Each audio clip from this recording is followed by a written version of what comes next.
And they're off.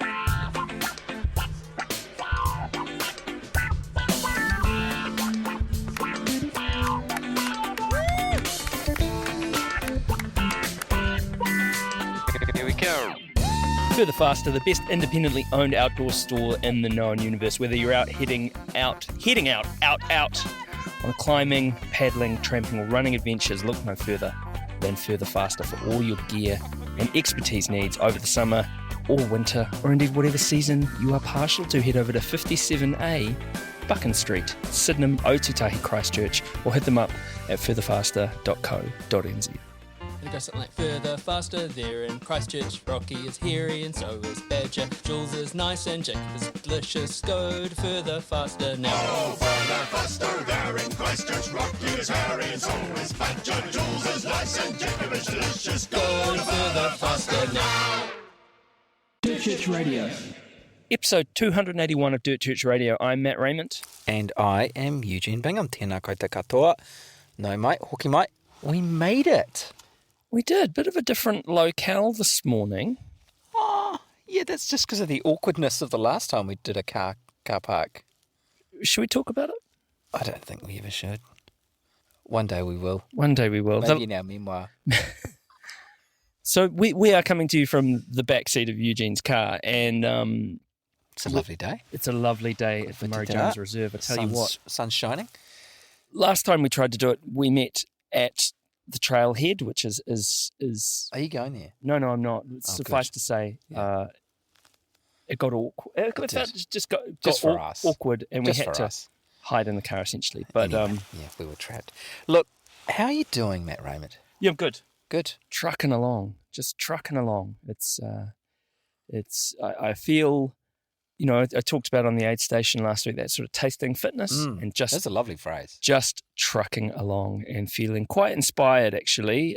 Motivated is good, and inspired is good. And I feel quite inspired after our conversation with our guest this week. But look, how are you? I'm good. Haven't got a new injury this week, so that's good. Good. The eye is better? The eye is almost 100% healed. Don't need a patch anymore. That's great. Much to the disappointment of the moko. And knee is getting better. Heel's still a mess. Anyway. You managed to return the parrot to the pet store? Yeah, I got a money back refund. Good. Yeah, it's good. Emma Timmis. She's going to have smashed up legs. I bet that. Yes. She. Although we were just looking at the live feed as we were recording, and she looks pretty fresh. Her running form is spectacular after 7 days of running on a treadmill in Otutahi, Christchurch, raising funds for Speed Freaks. At the time of recording, we've done this a little bit bad. She isn't quite finished, but she was inching very much closer to the world record of 833.056 kilometres. She's going to do it. I'm sure she is. Yeah. But amazing achievement. Amazing. Quite incredible. And raising money, as we said, for Speed Freaks. So it's got to be good. Yeah. Hey, look, the other thing we wanted to update you on is Tina Buck, who got in touch with us a few years ago, seeking some recreational trail runners for studies she was doing on nutrition for her masters at Massey. The results are in. Take us through it. All right. Well, so she was studying RED-S and LEA, low energy availability. What does RED-S stand for again? Relative Energy Deficiency Syndrome? That's it. There we go. So Tina says, in our study, 31% of females and 23% of males met the classification for LEA, low energy availability risk. Common symptoms of LEA include, but are not limited to, gut discomfort, frequent injuries, fatigue, low mood, motivation for training, poor performance and recovery, menstrual cycle changes for females, and lowered sex drive for males. Tina says, our results showed that females in the LEA risk group were more likely to have experienced periods of absence from training due to injury in the past year, and were more likely to suffer from abdominal bloating and stomach cramps than females with low LEA risk. Females with LEA risk were also more likely to experience menstrual dysfunction compared to those in the low LEA risk group. In males, Those with low LEA risk experienced lower sex drive and were more likely to have suffered from abdominal bloating compared to males in the low LEA risk category. The scores from male participants with LEA risk also indicated issues with fatigue, recovery and energy levels. We do not find any evidence that female or male participants with low LEA risk had lower nutrition knowledge than those with low LEA risk. So it's such an important topic, isn't it? And in fact, we talk about it with Ant, about getting your nutrition right. And of course, this is not just your race nutrition, but your day-to-day nutrition as well. Yeah, it is an important subject, and it's one that you could dive down a rabbit hole around and spend. And it's not weighted, and it's weighted also. It's a topic for many people that they find uncomfortable, but this is something that is important, and it's that giving yourself that space to make some changes to your nutrition if you need that, while also being a bit easy on yourself. So. Yeah. So we'll put the link to Tina's research in our show notes. And if you have a look, she's also got some links for advice and, what to do. And, if you are experiencing some of those symptoms, perhaps they might be indicative of LEA or Red S and you need to make some changes. So you can have a look and get some advice to make yourself feel better, train better, be healthier, all those things. Hey, look, we've got a giveaway. Yay! Long time since we've had one of them. We're giving away an entry to the Spectacle, which is a new running festival taking place in Whakatu, Nelson, from Friday, December 13th to Sunday, December 15th. There's a variety. This is interesting, eh? There's a variety of distances and terrains, from 10 kilometres to 100 miles on the trails to relays and a mile on the roads. And if you sign up as a subscriber to the DCR aid station, you'll be in the draw for an entry and you'll have 2 chances if you're a paid subscriber. We'll announce the winner on June 26th, which is pretty soon. If you want to know more, you can check out www.thespectacle.co.nz. That 100-mile is no joke. It's gross. 8,900 metres of vert. That is going to kick you. But, it's a great challenge. Those trails in Nelson are spectacular. Yes, they absolutely. Absolutely, they are. Long before I was into running, I was quite a keen mountain biker, and everyone who went to Nelson just said, I had a friend who spent some time there, and he went for a what was an equivalent ride, and we were living in Rotorua at the time, and he said it was one of the most frightening things that he'd ever done in his life. Wow! Just in terms of the level of challenge and the terrain. So 8,900 metres of vert over 100 Yeah, or maybe miles, just throw yourself into the elite mile. Yes, just the road mile. just do the elite road mile. Well, it would be over sooner. That's true, but your lungs will not thank you for it. Having run a mile on the track and then spent 3 days coughing my lungs up, I can tell you that is no fun either. Anyway, right, this week's guest. And KT, Anthony Kerr-Taylor, 349 kilometres in 52 hours at King's Backyard in Whangarei for a New Zealand-based backyard record. And this is just 4 years after going for his first run. Mate. He got an 8th at Tarawera 100 mile this year too. How has he done it? Yeah. How has he done it? Look, we dive deep into this. This was a really inspiration. I felt personally quite inspired after talking to Ant, and he's a good rooster. Yeah, good rooster. Good rooster. Lots of really good reminders of what it does take. And I won't give too much away, but it's just worth a listen to. You'll come away feeling inspired and actually having learned something. No matter, and I'm talking as someone who's run their whole life, and I'm quite old. So I've run a lot longer than Ant, but I still learnt a hell of a lot from him. Well, I mean, we've been podcasting longer than he's been running. That's right. That's right. 50% longer. Oh dear, speaking of inspirational. Yeah, and I'm also much older than Ant. Anyway, do this.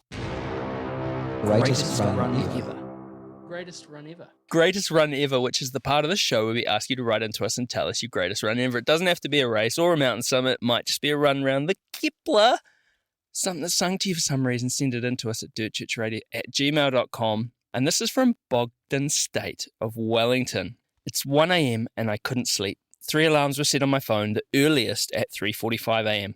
I was in a small, stuffy room in my hostel in Te Anau. I needed to be up that early to have a shot at running the Kepler on the last day of my trip down south.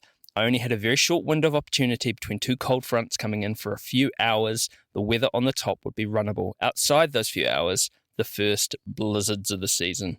If I can't sleep, I might as well get a move on. But why was I even doing this to myself? Why get out into the cold night and do something that, to all intents and purposes, appeared unhinged? Wasn't it going to be dangerous? Besides, could I even do this at all? I just finished running the Milford track 33 hours before. I had plenty of excuses to take it easy. This was not the official program for my running trip, just a small note in my calendar, Kepler track, set for today. That and the power of public half-hearted commitment and an enthusiastic response from my running mates. Deep down, I knew I could pull this off. I'd spent the previous year voraciously going through DCR back catalogues while building up my weekly distance. And if nothing else, that's going to breed mental resilience, isn't it? That's true. It's going to be tough. I learned to love vert and mud through the misery is the point ethos of Big Sunday runs, a running group made for the Wellington Hills. Even though my legs were tired, they still felt up to the task. Crazy to think that I could do it still.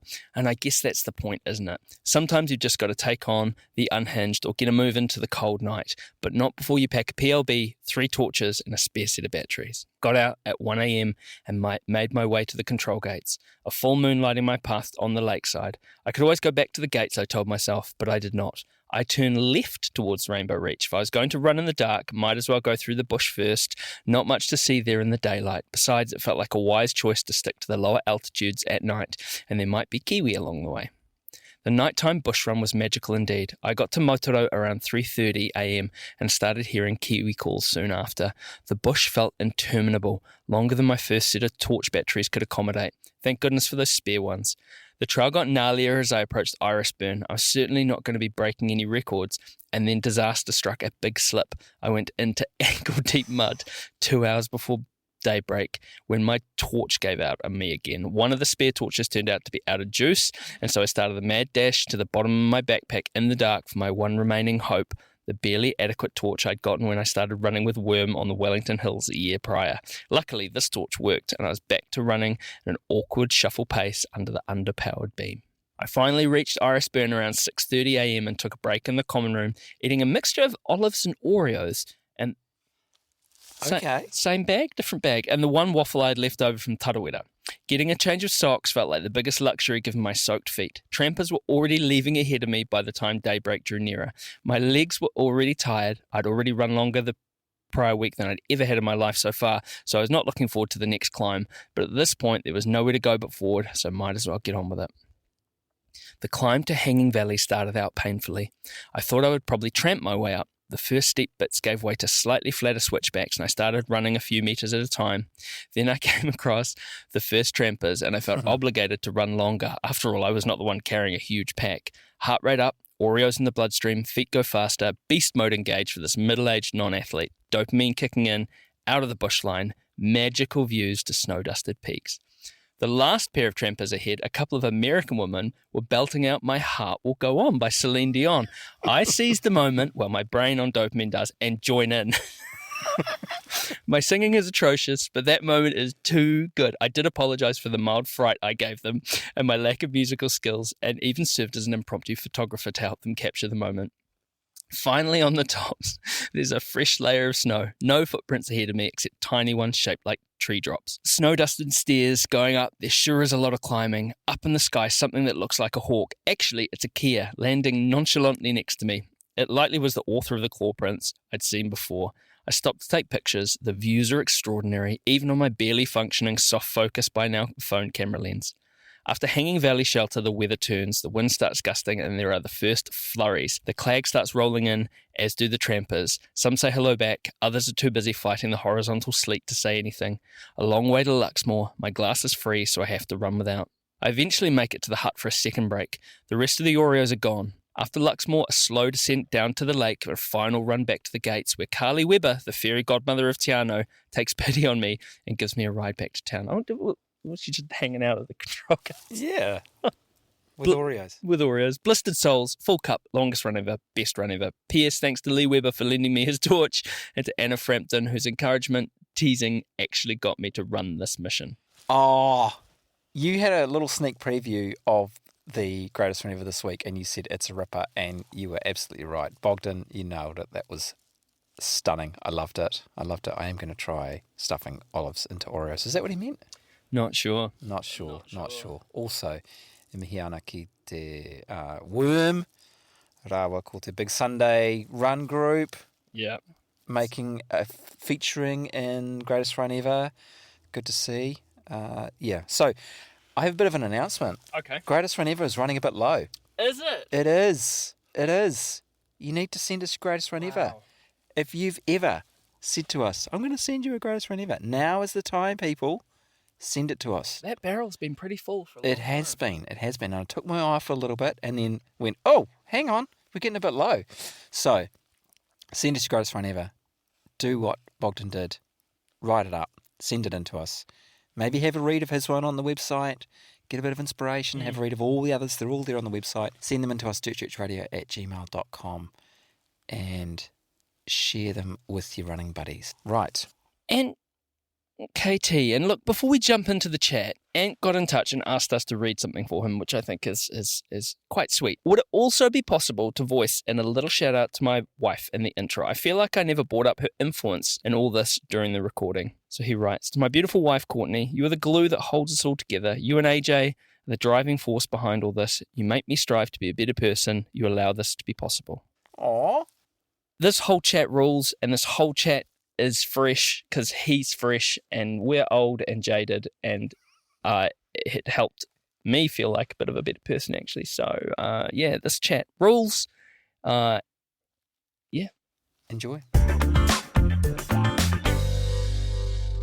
We should probably crack into it. I mean, Anthony Kerr-Taylor, welcome to Dirt Church Radio. There certainly is a lot to talk about. First off, how are you feeling after Kings? Yeah, really good actually. Surprisingly good.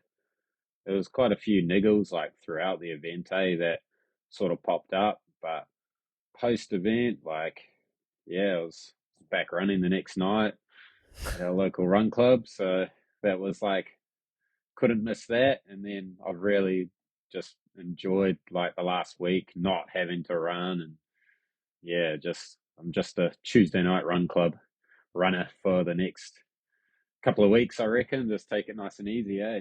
How was the body? A massive amount of kilometers, and then going for a trot. What was your run club distance? I think by the end of it was close to about 9 kilometers. Nice flat trails, river trail through the Helensville community, but it was actually feeling really good, which is kind of weird to think after 350 kilometers over the weekend. But yeah, I guess it's just sometimes they say motion is the potion, and definitely felt pretty good on that night. So I just went for it. King's Backyard Ultramarathon, obviously, first time that it's been run up in Whānau. Everyone's friends, Chris and Helen, putting that on his and hers events, and a massive turnout, and for based in New Zealand, a record in terms of the amount of laps. But let's take it back to the very beginning. What was your first engagement with sport? I've played every sport under the sun growing up. I started playing rugby since I was 6 or 7. Played rugby all my life up until I was about 23. And then, growing up, small town, Waimaoku, going to Kaipara College up in Helensville, small rural community high school. You pretty much play every sport, and if you're any good, you make your way into the first 15, the first 11 cricket team, the first 11 hockey team, when you're 5th, 6th, 7th form. So, sport's always been a massive, backbone of my life. I've always loved playing sport, just being physically active. Grew up, rural Waimaoku, a small family farm that I was always outside, doing everything from chopping firewood, moving hay, fixing fences, all that kind of stuff. So always been super physically active, I guess. Yeah, in those later years of the, your mid-20s to early 30s, probably not so much. Yeah, that would be I guess my background in like sport and that has always been super physically active. It's funny, those little schools, the first 15, first 11, first, what's hockey? I don't even know how many was on the hockey First field. 11. I literally It's, played like in seventh form, and it's probably all the same people. There's yeah, be like one or two outliers. You need a couple more for the first 15, but the yeah, first 11, there's that pool is quite small, eh? yeah, absolutely. So you played all those sports, you were active, you were, and for those who don't know, Waimaku, Helensville, a small community within the Auckland region, but sort of on the northwest, more northwest side of things. What was your first engagement with running? I mean, I guess obviously like your traditional like cross country and primary school and that running, around the local parks and that. But I mean, literally running was your cliche COVID lockdown. I need to get out of the house. I was working full time, like as an essential worker during that first COVID lockdown. My wife was lucky enough to be working from home. We had a tiny little rental in Riverhead there that her office took over our entire like living room. So working shift work and long 12, 15-hour days at work, working 6 days a week.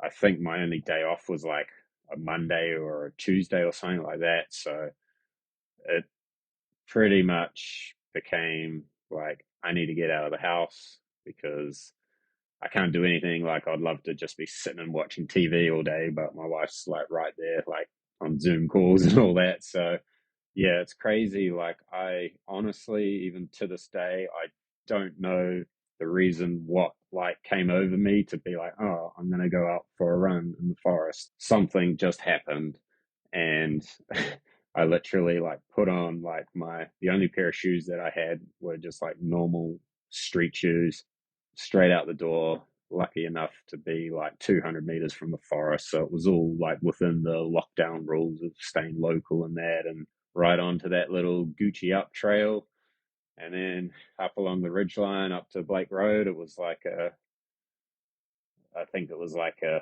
4 kilometer run.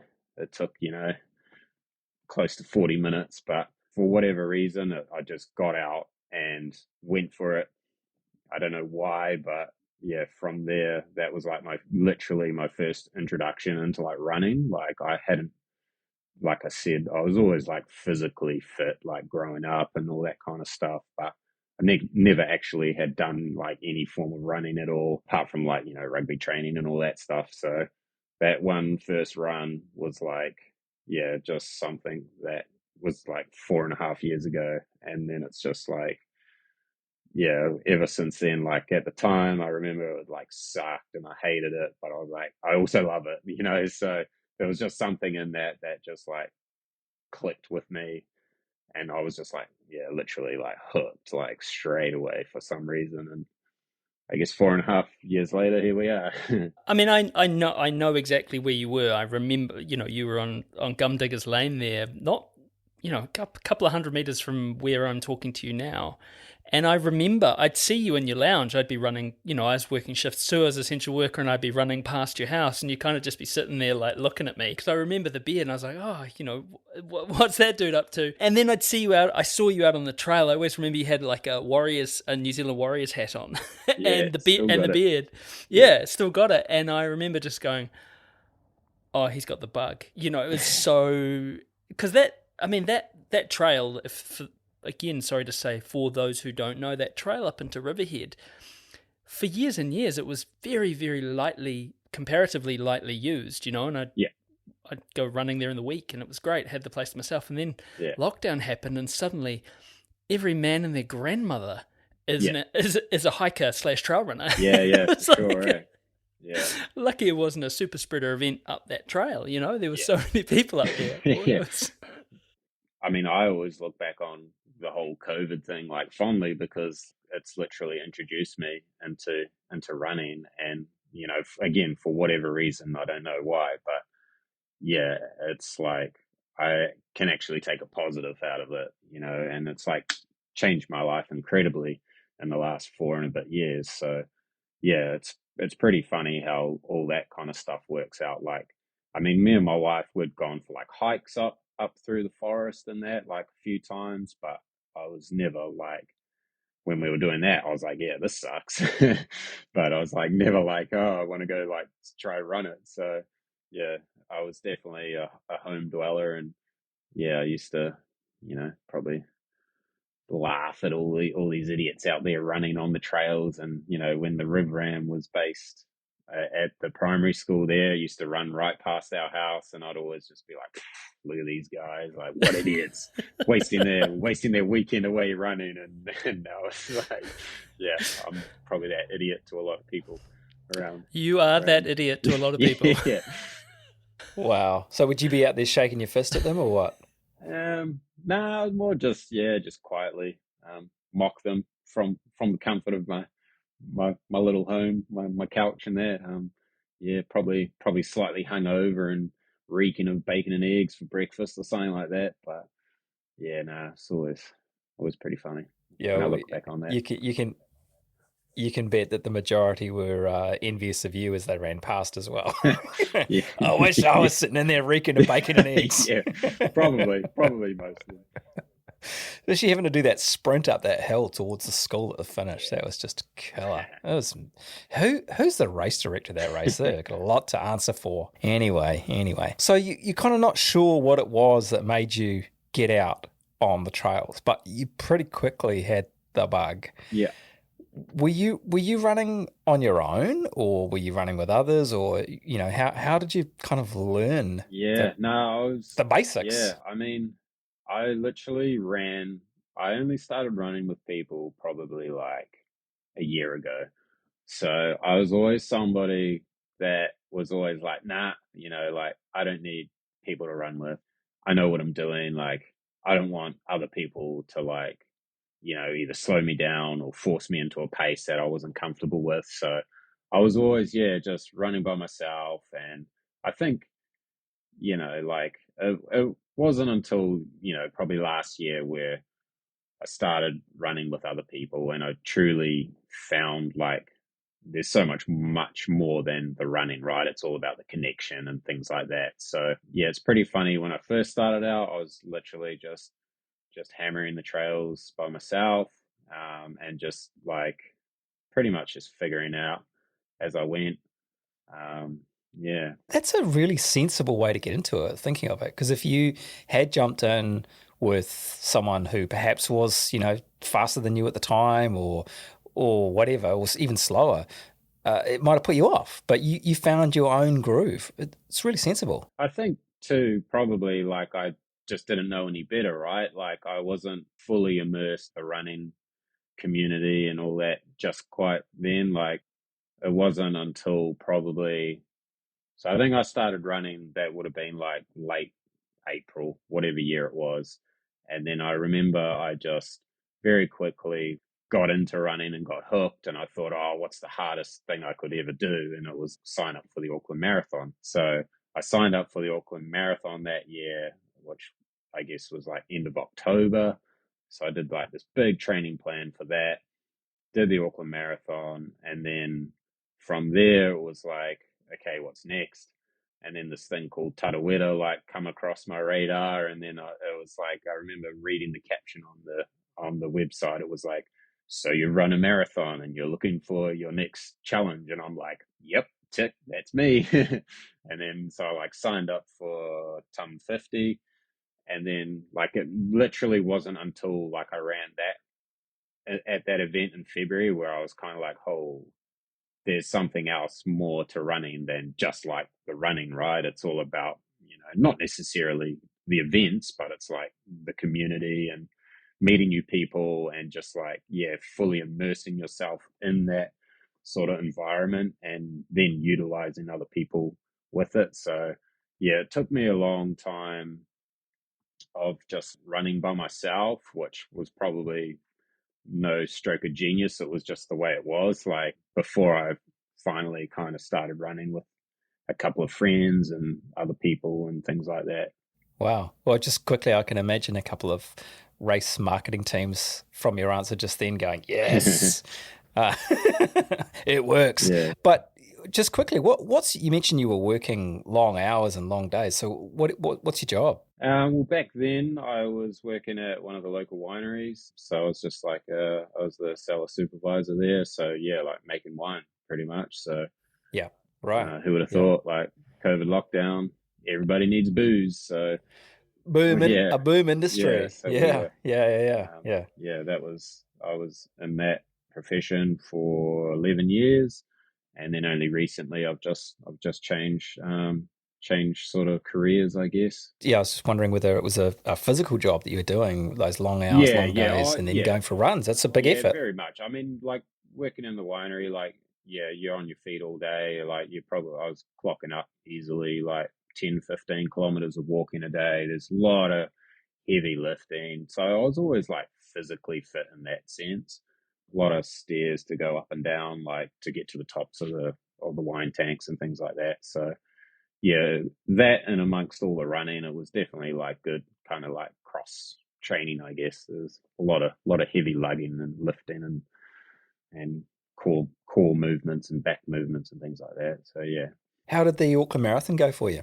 It was really good, eh? Like, I mean, I remember I literally signed up for it after like 6 weeks of running, right? So that being like the ultimate goal, I was, yeah, like all in on it. I remember I like downloaded the training plan off the Auckland Marathon website and obviously tweaked it a bit because I didn't know what the hell like half marathon pace and marathon pace was all about. So I was just like, yeah, there's like this 14-week plan, printed it out, had it up on the wall in our bedroom, and it was just like each day, like tick off the session or each week. And yeah, got to the end of like the training for it, and I started getting some pretty consistent like longer runs in the lead up to it, which was really cool. And I had a goal of like 3 hours 45 for my first marathon, and I come in right on time. So it was cool. It was like a suffer fest for sure. It was like you hit that 30-kilometer mark and you're just absolutely busting. Yeah, it was like the full experience, like death afterwards, and couldn't walk for like a week and a half afterwards. It was like full on, like first marathon experience for sure. I loved it. How long after till you signed up for Tom 50? I don't think it was very long, eh? Like I feel like it was only like a couple of weeks. Like, you know what? I guess once it gets in all the algorithms on your phone, it's like, just yeah, I was fully immersed in it by then, and then it was like, yeah, it was that seemed like the next natural progression was like a 50K like trail type event.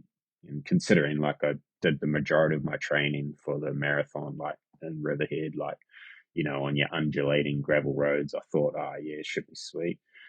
And then yeah, I mean, that was still less than a year after you started yeah, running. You're into a 50K. yeah. So how was I know, that? crazy, eh? Like, I mean, the again, like I just like knuckled down and like just kept running pretty much. Like there was no method to it at all. It was just like, yeah, sweet, like just go for a run, because I was still like not really like, I mean, I loved running, but I wasn't like immersed in like, running like I am now. It was literally after that Tarawera 50 event that I was like then went deep diving on it. I remember, I think even you, Matt, came up to me afterwards, the Tum 50, and you're like, hey, man, like, are you from Riverhead? And I was like, yeah. And you're like, hey, man, I'm Matt. And I'm like, oh, yeah, hey, man. Like, not knowing, like, who you were or anything like that. And then afterwards, I was, like, back in the hotel room, like, keeping up to date with, like, the miler race and the 100K race. And I, like, come across, like, you guys on, like, the social media. And then I'm like, wait a minute, this is that guy that came and said hello to me afterwards. Like, what's going on here? He's like, yeah, he's pretty well known in the running community. This was pretty fancy. And then yeah, like from that day, it was just like full on like nerding out on running and like just yeah, like fully getting into it from that event. Yeah, and everything just kind of exploded from there, really. Such an interesting progression, eh? And I just want to reflect. But you talked about how you didn't run with anyone. You started running during COVID. You literally couldn't run with anyone. Yeah. And especially at the start when no one really, like looking back on it now, you go, probably could have got away with running with some people. Yeah. Maybe, in certain situations and in populations, but back Yeah. then we were all terrified. Everyone was boiling their clothes and doing Yeah. all the stuff that we were told to do to Yeah. keep Yeah. ourselves okay. And there was that sense of when you were out there by yourself, and for me, and I guess Eugene as well. Hey, we didn't run together for good couple of months, and we'd run together every week, Yeah. multiple times a week, Yeah. and I remember that first time. But for you didn't even know any better. You're just out No. there, hooning around. Yeah. I saw you and Scott Bougen before this year's Tarawera Ultra Trail out in the forest. It was on Anzac Road, Yeah. and you guys were just ripping it up, and you said to me, like I said, oh, how are you going? You're preparing for the miler, and what are your expectations? And you were so calm and composed, and you said, like you wanted to go, you definitely felt that you could go sub 19, Yeah. and you ended up coming in 8th place, 18:44. What was your method to that in terms of, it's a big jump from like being hooked running, you've got an aptitude for it, you're enjoying the 50K, now you're nerding out, to being that guy who's like, I know I can go sub 19 at 100 miles. Yeah. Well, I mean, I guess like, I went from the 50K, and then the next year was the 100K, which there was the year postponement in between. So I essentially had the 2 years to build for the 100K, and then obviously the miler was my 3 year like progression plan, which ended up, there was that extra year of training in there. So, but yeah, I mean, all along, like I just like kind of, I mean, my only motivation for these races and events is like to do the best that I can and to perform to the best of like my ability and pushing myself. I remember that conversation we had the week before the miler, and that was the first time when I said, oh yeah, I'm based on, my training, I should be like 18 and a half hours, will be a good day out for me. And you're like, shit, man, that'll put you up there. And that was like the first time that I ever really thought about that, because I don't train for these events to be like, oh yeah, I want to be top 10, or I want to win. It's more about, sweet, like this is my level of training, like this is where I'm at. I know if I have a good day out, like this is realistically where I'm going to be. Like, and even that, you have kind of your A goal and your more conservative, contingency times. But I always felt, 18 and a half, without knowing the course, was going to be definitely within my ability. So I guess like in that respect, it was always just like, that's where I thought I'd be. And there's no real planning to kind of get top 10 or, anything like that. So it's all just kind of naturally where I know I'm capable of achieving, I guess.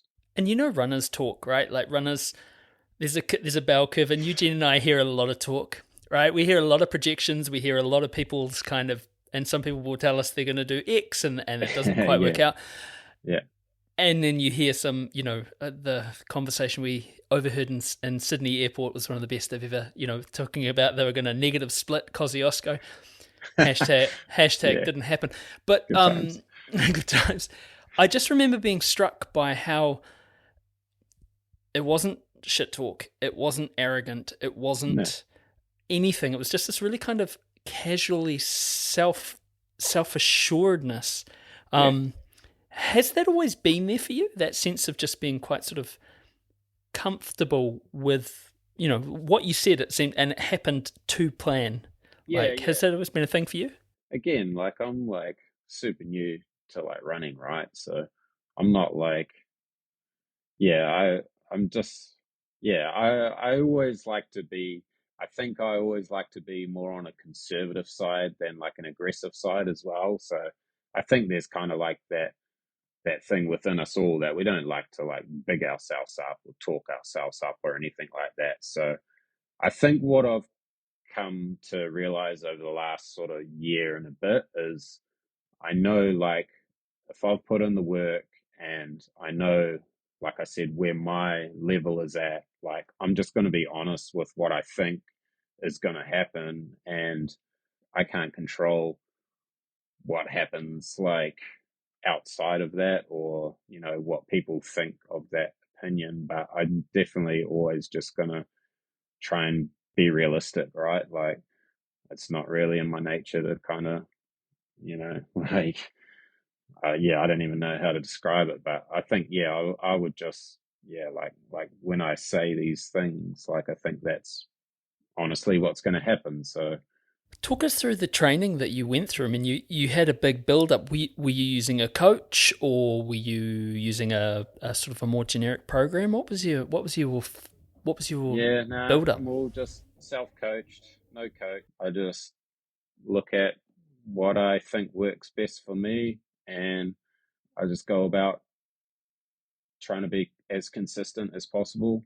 I think in my training, like I know what I'm capable of in terms of time wise per week. Like I know how many hours a week I have for training, and then I just make sure that that time that I have, that it's quality. I would, I think my biggest training week for the miler was like 115 kilometers. I would love to be doing like way more than that, but I also don't need to, and I don't, necessarily have the time to be able to do that. So I think all, the last 2, 3 years, all of my training for specific races has just been about quality of training, and yeah, just doing what's right for me. Like I figured out pretty early on that looking at other people, what other people doing, all that kind of comparison just does not work at all. So I've come to realize, just stay in your own lane, know how much time I've got to be able to work with, and make sure that's all quality. So yeah, my training plans are pretty simple for myself, but I know that I put in the hard work, and yeah, like it's paying off, I guess. Sure Yeah. is, sure is. But it's like, the, yeah, I just love that. It's not naivety because you know what you're doing, but you're not overcomplicating Yeah. things. Yeah, I think so. That's a good way to put it, for sure. Yeah. With the in between the miler and the 50K was that Yeah. 100K. How did that go for you? Yeah, again, that was like pretty smooth sailing. Like I was kind of thinking about it actually, I was thinking about it on the drive up to Whangarei for Kings. All like the big races I've done have like gone really well. Like, what if this weekend like is the weekend that it doesn't?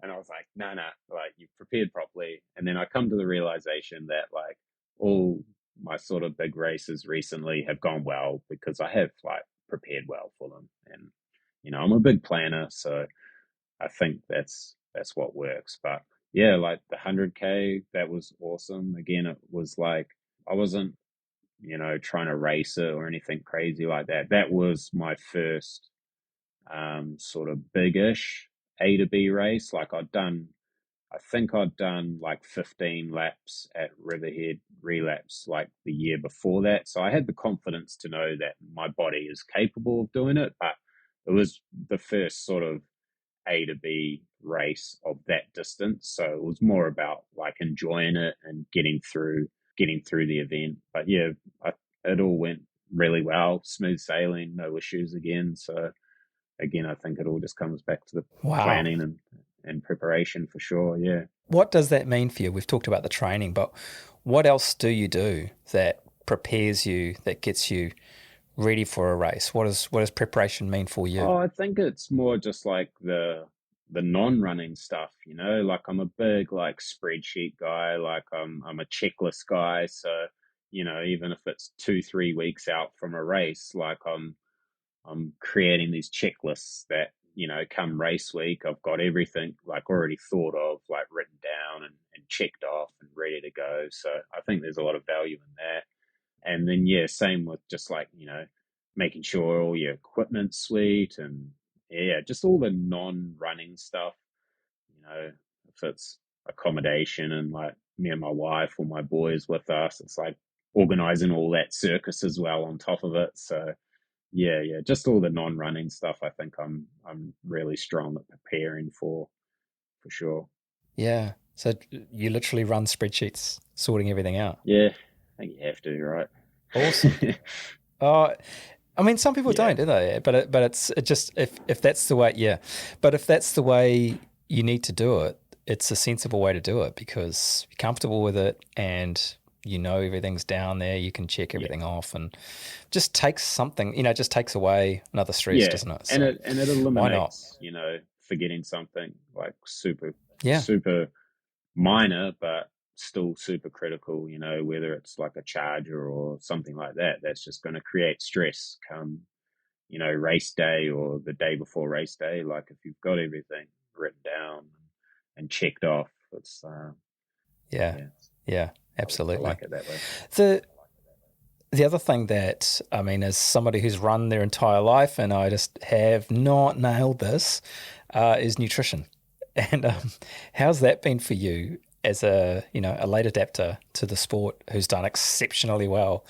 How have you got used to being able to run and eat? Yeah, I mean, again, like, yeah, I don't do anything like special. It's just, yeah, good, good like bagel or something before race, and then like yeah, predominantly for these longer runs, it's just tailwind and snacks, the good old aid station snacks and things like that. I have tweaked things, obviously, a lot in the backyard format because it's a whole different sort of kettle of fish in the backyard format. But yeah, for all like the A to B races, it's just yeah, pretty like what I consider to be pretty standard, like carb intake, electrolyte intake, all that kind of stuff. So yeah, nothing too scientific to be perfectly honest. And it's obviously gone well for you because Yeah, you've done well. yeah, I guess. Yeah. Notwithstanding the odd almost having to pee in front of a camera Yeah, every now and yeah. again. We've got to talk about Yeah, that. we now. can talk about that whenever we need to. We'll get to there. It's funny that you've got to almost. I look at runners who have success, and that's not to say that people who are absolutely precise with their diet or their nutrition, but there's always that chance that something could go completely wrong. And like it's worked 364 times, and the 365th time your body goes, yeah, I'm not up to that, eh? So having that ability to just kind of get after it at the aid station is useful, eh? Yeah, for sure. And I mean, don't get me wrong, like I try all my nutrition and drink mixes and that in all my training. Like I'm thoroughly like practiced in the stuff that I use. But yeah, probably that's one of the secrets is just trying heaps of stuff, right? Like some people kind of pick and stick. And then yeah, like you say, you might come a cropper that one day out of the year for whatever reason. But yeah, like if you've got heaps of different backup options as well, like I think that's a good way to attack it, which I think I'm pretty good at. Like I'm trying a lot of stuff all the time and it's always incorporated into the training. So I think yeah, like you definitely got to keep practicing multiple things rather than just trying to stick to one thing. I saw you the other morning out on the trails and you looked like you'd been running for about 45 minutes, but you'd been out, I mean, it was what time? The sun was just coming up and you were coming up the trail, I was coming down the trail, and you'd been out all night. You'd been out since like 11 o'clock the night before, so that was a good 7 or 8 hours you'd been up. How important is doing those big overnight runs for you, or is that a convenience thing?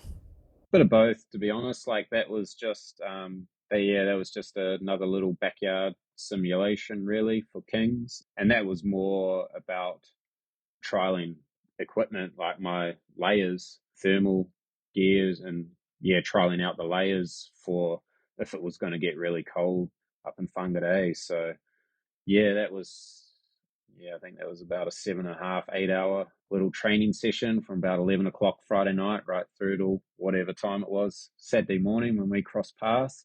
But that was also, yeah, like a convenience thing. Like my weekends with my wife and boy. So, if I can get out and hammer an 8 hour session on overnight while they're asleep and be back home by like 8 a.m. to be able to hang out with them for the rest of the day, like that's, all good in my books too, and definitely all good in my wife's books. So yeah, those are always like little opportunities I'm looking for to try and maximize my family time on the weekend. Like it would be very easy for me just to go like wake up Saturday morning, 9 a.m. and roll in the forest for like 8 hours and be home 6 o'clock at night. But I don't really like to operate like that. I would much rather be up 4 a.m. in the forest, get a 3-4 hour long run and be home by 8 a.m. So yeah, that was a good combination of trialing out some things for Kings and also maximizing the weekend with the family. Good for the sleep deprivation training too. I'm a pretty terrible sleeper, so I've had years of not very good sleep, so that's probably one bonus that I've got in my back pocket. Oh, so you can get into use that time fruitfully then. Yeah, for sure. Might as well, eh? Yeah. So let's talk about the backyards. When did you sort of first start hearing about them, and when did you decide, I want to have a crack at that? Yeah, so that was probably just after that first Tarawera. Like I've done the last 4 Riverhead backyards. So yeah, I guess that takes us back to 2020. Because I think even through COVID, we still had all Riverhead backyards still ran. One was postponed. Yeah, one was postponed. So what are we now? 24. So 24, 23, 22. Yeah. So I've done 4 Riverhead backyards anyway. The last 4 years, or whenever the last 4 have been, I've done those. And then the King's backyard up in Whangarei was my first one off-site, I First guess. away game. I just again, just in that deep dive in that early year after Tarawera 50, it was just like, oh, what's this backyard? I remember seeing one of those YouTube videos that was kind of that first satellite year that they did, like that Sean put together with the 15 of them that did it. Can't remember what it's called, but yeah, that was like part of the deep dive. And then that first, I guess the first year that they actually opened it up to everybody else, I was there. It was pretty cool. So just circling back to that deep dive. I mean, that's some rabbit hole to go down, is the world of trail running. So where did you find information for somebody who didn't know running, who didn't know anyone? How did you find the world of running? Social media, like it would have been like Instagram to start, but then like I remember just going to town on YouTube videos, like, just type in like ultra running or something like that, and then all these cool videos will come up. There's a lot of cool content on like Tarawera, like Chasing Pounamu, all those kind of cool doco videos that I just watch like on repeat. All the cool little people's documentaries that they've done of their own races at Tarawera, like even watching all those was really cool. And same with the backyard. There's that really cool, I think it's one of Gareth Morris's ones of the satellite team on backyard that documented those 15 guys that did it the first year. And then from there always seems to be more and more content popping up on YouTube. But yeah, it's just anything like like trail running related was like just going overtime on it. Going deep. I was loving it, eh? Going deep. Of all the rabbit holes you could have gone down during COVID, I mean, you went down a pretty good one.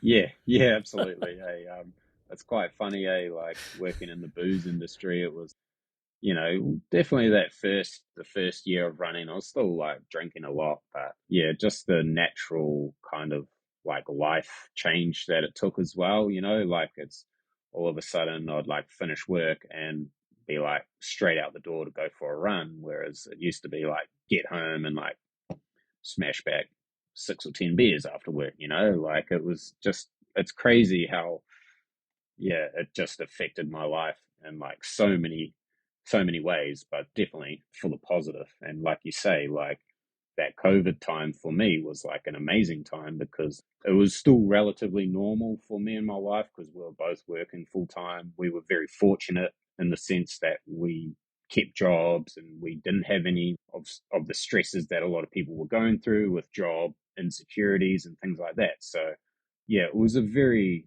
cool time, to be perfectly honest, because I had kind of been forced into running, and then from there it just exploded. So Could have been sourdough. You could have yeah. been a sourdough chef. You know, you missed out. But what are some of those other ways that it's changed your life? Oh yeah, I mean, I guess first and foremost the obvious health benefits, right? I mean, I look back 4 years ago, I was pretty much close to 100 kgs. I mean, I'm over 6 foot, so 100 kgs on me wasn't, crazy, but I mean, I'd be lucky to be tipping the scales at 78, 80 kgs now. So, I'm a much lighter, fitter person, right? And then obviously just all the awesome, like mental and psychological benefits that, it's just like amazing for. I look at my life now and the person that I've become and still like striving to be a better person. But I just find like with that physical release, of running, it just creates such a more mentally clear mind. It's such a great de-stressor, all those awesome mental benefits that you can get from it. It's just like, yeah, it's changed my life pretty massively. It's helped me to like cope with things a lot better, like becoming parents for the first time. Me and my wife, like my boy is 2.5 years old now, so the last 2.5 years she's been a battle, but having that outlet of running has been massive. Beautiful. Oh, that's Yeah, awesome.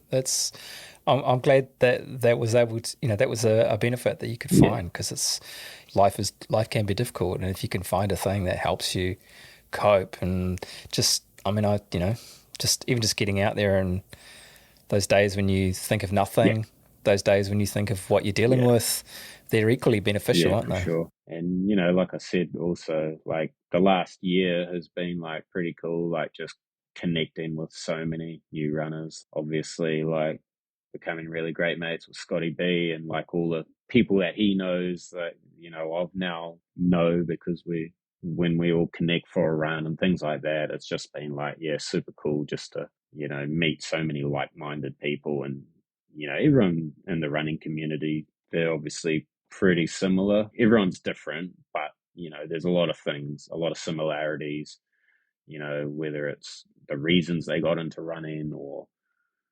why they run. Everyone kind of connects on deeper levels more than running, which I really enjoy too. Like I think you can express yourself like a lot easier, like if you're kind of like out in a group setting, like going for a run. Like some of the chats as blokes we have is super powerful out there. And I think that's one thing that's like really cool is I don't think you would get that if you were kind of like just sitting around like having some beers or like having coffee or something like that. I think when you're actually out there in the forest, having some really strong conversations and connections with people, it's been really cool. Yeah, for sure. Absolutely. And that's, I've been on runs with people who I barely know. And suddenly we're like super deep Yeah, into stuff that yeah, I don't talk to people about. yeah, And I'm like, what yeah. the hell? But it kind of feels But like okay, right? it Yeah, feels right. right. Absolutely. Absolutely. But like you say, if you, stranger you met in a cafe, hell no, there's no way you're talking about that stuff. So it's healthy. Again, it's that health, isn't it? It's great. And now, I mean, I guess we started off talking about the run club on Tuesday, which, that you went to.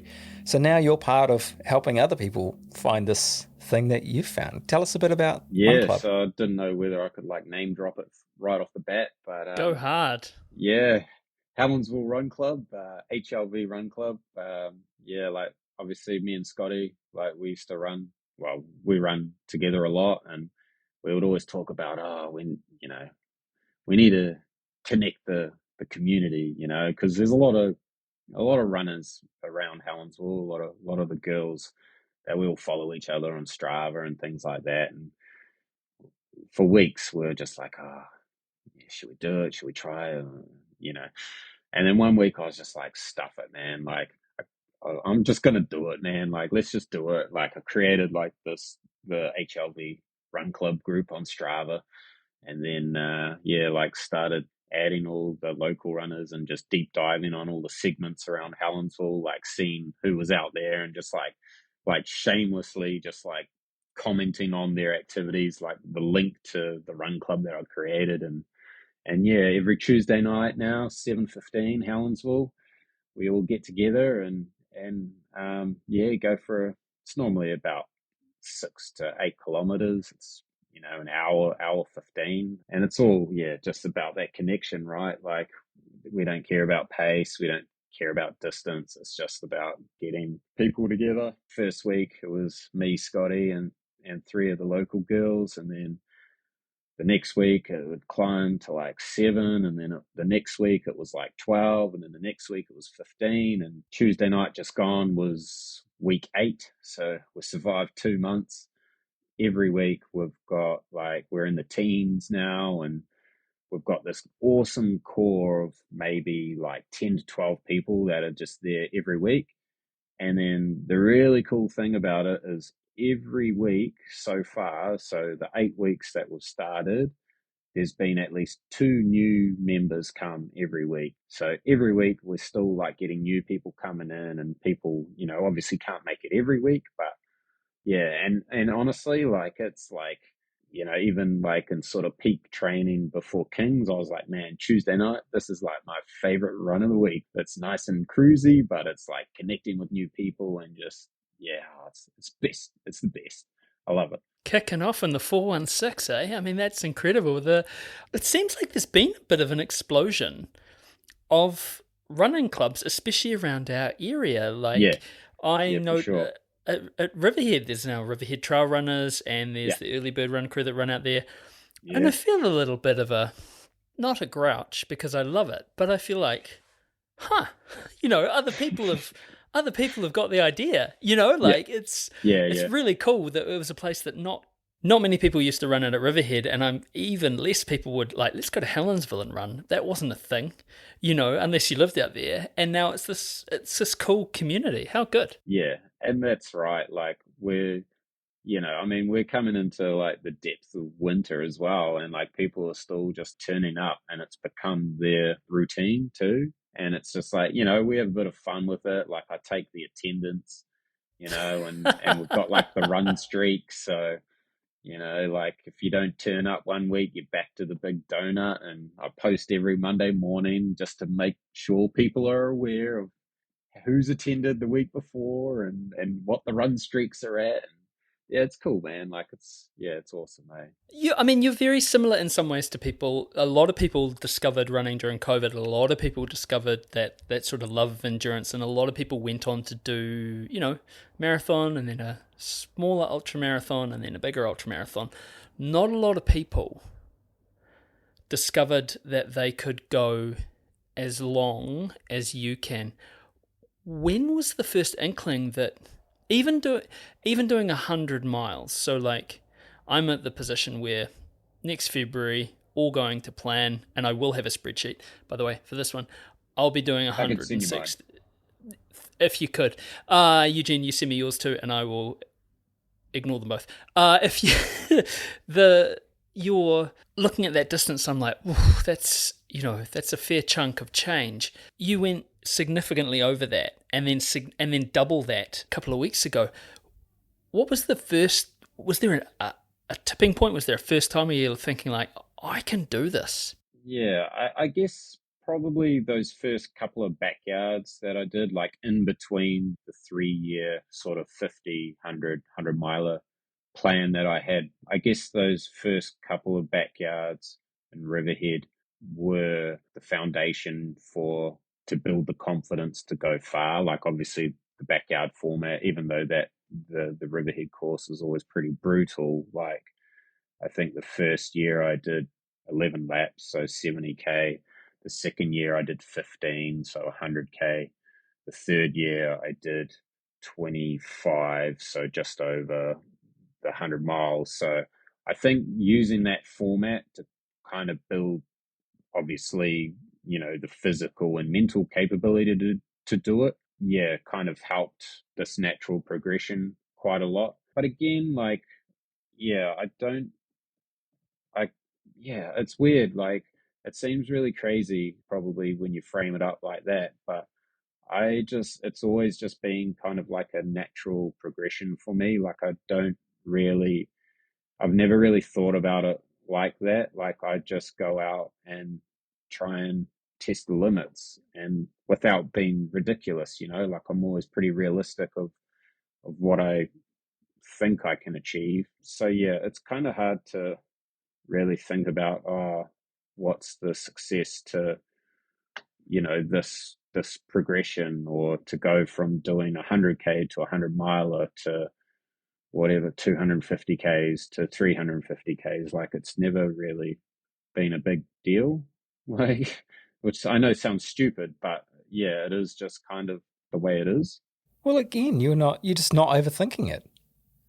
I think that seems to be your superpower. Yeah, and I mean, I don't know, like, obviously there's probably some natural talent there, I guess. There's a lot of hard work. There's a lot of hard work, obviously. Like, don't get me wrong. Like, I'm out there putting the Yeah. work in for sure, which I guess gives me the confidence to be able to think I can do these things, right? But yeah, I guess there's just some natural ability down there that allows me to jump. Don't get me wrong. When I say not overthinking it, I'm meaning that's complimentary. I mean, that when I say it's a superpower, it's like that is amazing, because that's the problem with lots of runners, myself included, is that I just get in my own head and then suddenly I'm like off the rails. Whereas you seem to have that ability to be able to shut those things out and not overcomplicate it, not worry about how far am I going to go this time or whatever.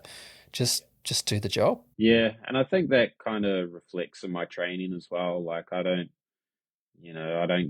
deep dive into like all these crazy like training fads, and once a week I'll do like some hill repeats, and then I get my long run in on the weekend, and anything in between that I just make it quality, like I'm not out there doing all these crazy split times and intervals and all the jargon that you see out there. I'm just like, meh, I don't really, unless you're like a crazy elite athlete and being coached into doing that. Like, I don't think it's very beneficial at all to be trying to replicate that in your own training, but that's just me. You must have some measure of how fit you are and stuff to be able to confidently say, I'm going to run the time that, you did for Tarawera so accurately, Yeah. and then to be able to pull it off. You must have a good gauge. Yeah, I think so. And I guess like when you look at Riverhead, it's, it does replicate like the Tarawera courses pretty well. Like, it's just undulating, flowy. There's a little bit of single trail if you want to get into there. If not, you stay on the forestry roads, and you can find vert in the forest if you need. It's not hilly by any means, but you can, in a 4 to 5 hour session, you can still easily find like 1,500 meters vert. So I guess when I look at like that in my training, and I'm consistent in my training on those longer runs, then I can kind of go, well, yeah, I can extrapolate that out to, predicting a 18 and a half 100-mile race at Tarawera. So I guess, yeah, I'm pretty good at judging these times because of my training and going off those stats. Yeah. Sorry, just back on Kings, I took us off there, but you can't, I mean, you literally can't run as far as you did on your own. You need some people running with you, because as soon as they stop, it's all over. Absolutely. So, you had some quality assists there with you, didn't you? For sure. And like, that was the biggest thing I tried to push straight after finishing that 50-second lap was, like, I only was able to do that because of Simon, right? And yeah, like, it was cool for us. Like, we had that plan like since Riverhead backyard back in April or March, whenever it was. I think he dipped out in like 32 hours at Riverhead, and I dipped out after 37 hours. And 4 days later, after Riverhead, Simon texts me. He's like, "Bro, you got to come up to Kings. We gotta do this properly this time." And I'm like, "Yeah, man, sign me up." And that's why we were bid 34 and 35, because we like signed up at the same time, and we both had clear goals of getting into that top 15 for the Sat Champs in October. And it just worked out that if we were going to do that, 48 hours was going to be a pretty good mark, and then we might as well push on through to the New Zealand course record of 51, and then whatever played out after that. So yeah, man, it was like a super cool, satisfying weekend to be able to put that together with Simon, because that was like definitely the plan. How does it feel to have a New Zealand record? uh, like, I mean, personally, like, I don't really see it as the record, because like obviously Sam's done 101 over at Dead Cow, and then he's done bigger at big, well, not as big, but he's done 90 odd at bigs, and then 69 or 70 or whatever it was at Dead Cow a couple of weeks ago. So yeah, it doesn't really sit that well with me that people were kind of like framing it as the New Zealand record. Like, definitely it was cool that it was the highest amount of loops in like New Zealand, like on a New Zealand course. So yeah, that was pretty cool. But again, it was never about that. It was always about like trying to get on that New Zealand Sat Champs team for October, because like that's been like a 2-year goal for me, like ever since seeing Sam and Scott do like the 45 and 46 at the Sat Champs out in Auckland 2 years ago. Like, I remember, like, obviously that was like still super young in my running days, so I was like, glued to that, going, man, how the hell are they doing like 45 hours? Like, this is ridiculous. Like, that was just like this mind-blowing thing, that people could be out there running for that long, like whatever it was, like 300 kilometers or something. And I remember just sitting at the table that night watching that unfold, going, man, I want to be there, and I want that to be me in 2 years' time.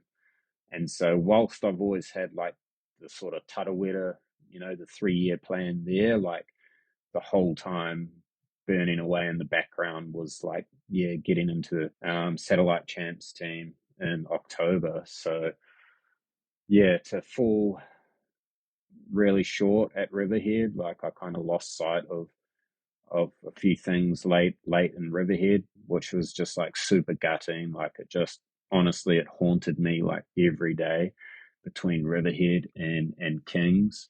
So to be able to like pull that race out at Kings was just like really satisfying, to be able to kind of, hopefully, I mean, obviously Crazy K's is in a couple of weeks, but hopefully something crazy doesn't happen there, and I can still make that top 15 and represent New Zealand at the Sat Champs in October. Will be, yeah, a pretty crazy ride for sure. And I guess that's the thing, like, all power to Sam Harvey, right? All power to him. But the inverse is absolutely true. He did what he did because he was with a group of people. He doesn't get there on his own. Yeah. Yeah. And you guys coming up now, so there was no one who was in a bull's roar of him for ages, right? Yeah, not even close. And I am grateful and hopeful, and this is again, with all respect to Sam, and hope as well, because it's going to push him. The tide's rising. 52 is now the thing, and then who knows what that's going to be like if there was Sam and someone else, what that's going to get up to, and then if that bound, it just pushes it up. It's super exciting.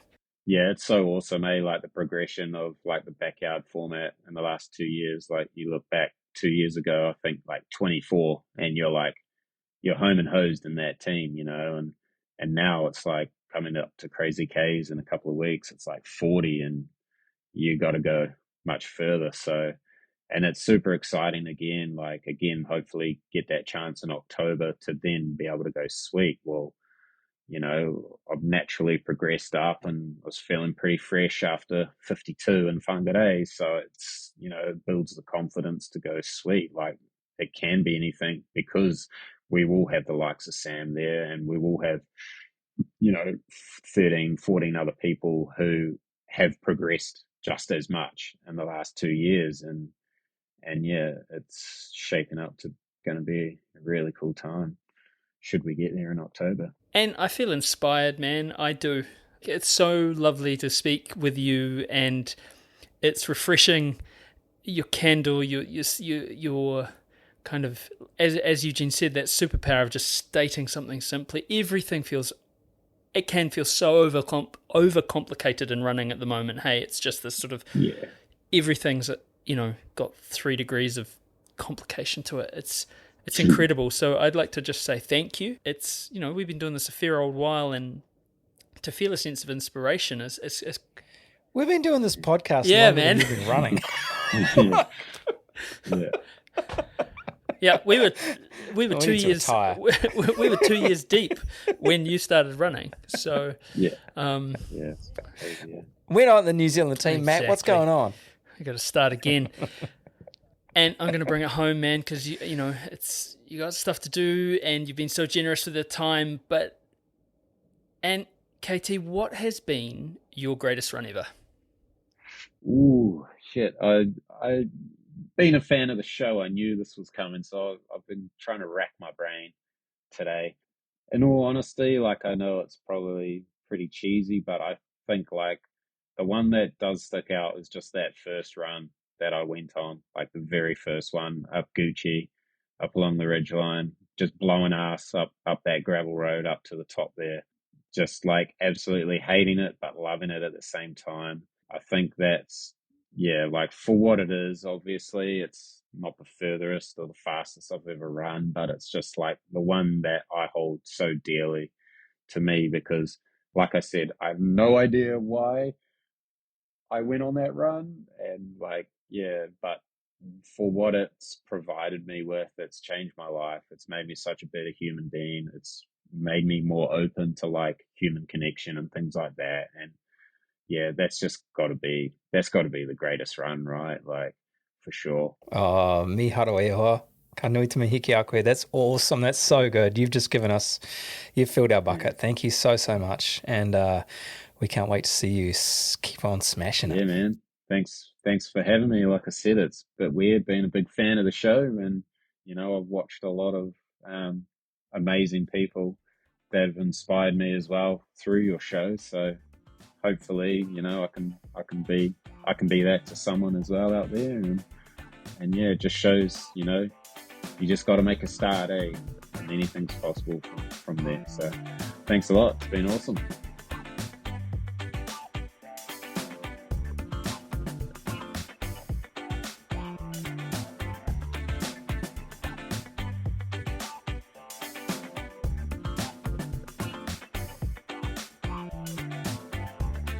Something about Waimaukua in Helensville. Yeah. They're built different. They are. And I was thinking too, lots of rural, small town New Zealand will have so many characters like Ant. Absolutely. Who just get out there and get on with it. Yep. Don't overcomplicate things. No. And as I said to him, that's I'm not saying it's in a naive way or anything. It's just that's the attitude. Just get on with it. Yeah. Why not? Fantastic. Why wouldn't you do that? Yep.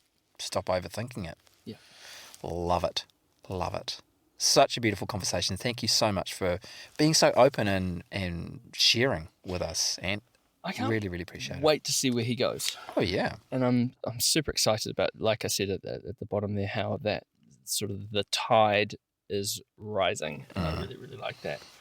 Absolutely. Right, amazing. Thank you very much for tuning in. We're on social media at Dirt Church Radio. You can email us at dirtchurchradio@gmail.com. Now, don't forget to sign up for the new podcast and newsletter. Don't forget, as I mentioned, now is the time to send us your greatest run ever. We would love to hear from you with your greatest run ever. Send it in to us, dirtchurchradio@gmail.com. Thanks to our sponsors, Further Faster, and our Substack subscribers and the DCR Aid Station crew. Stay tuned for our show in 2 weeks when we have another great guest indeed, lined up. And also check out our DCR Aid Station next week. Hei konei.